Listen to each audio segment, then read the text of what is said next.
Hello bachcho, let's see this question. The question says how can you prove that DNA replication is semi-conservative. ठीक है, so how can you prove that DNA replication is semi-conservative? हम लोग पहले यहाँ पर देखेंगे एक की कंसेप्ट. सो की कंसेप्ट में देखते हैं कि सेमी कंजर्वेटिव मतलब क्या है. सो सेमी कंजर्वेटिव मतलब अगर डीएनए रेप्लिकेशन हो रहा है, डीएनए रेप्लिकेशन हो रहा है, देन इसमें क्या होगा, इसमें वन स्ट्रैंड जो है, एक स्ट्रैंड पेरेंट स्ट्रैंड होगा और एक strand newly synthesised daughter strand होगा. ठीक है, अगर रेप्लिकेशन हो रहा है तो एक स्ट्रैंड पेरेंट स्ट्रैंड होगा, एक स्ट्रैंड डॉटर स्ट्रैंड होगा. सो this is semi conservative nature of DNA replication. अब इसको प्रूफ किए किए थे मेसेल्सन एंड स्टाल ने. ठीक है, ये दो साइंटिस्ट थे जिन्होंने प्रूव किया था इस कंसेप्ट को.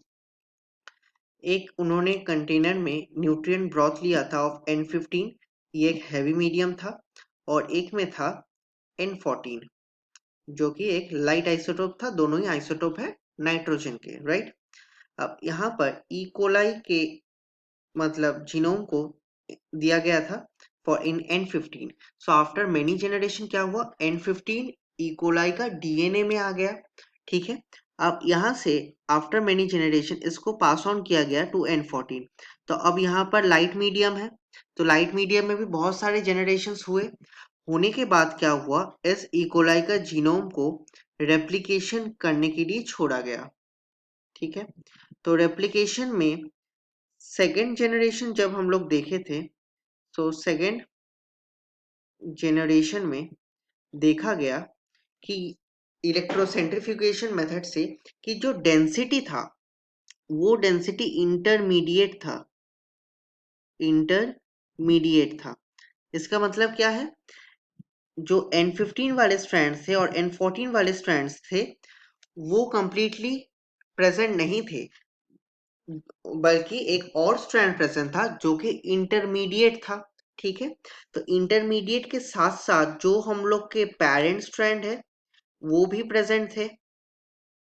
ओके, सो इससे पता चला कि आफ्टर फ्यू जनरेशंस कि जो एक हेवी स्ट्रैंड बन रहा है N15 का, उसके साथ साथ इंटरमीडिएट स्ट्रैंड भी बन रहा है, और यहाँ भी एक इंटरमीडिएट के साथ साथ N14 स्ट्रैंड भी बन रहा है.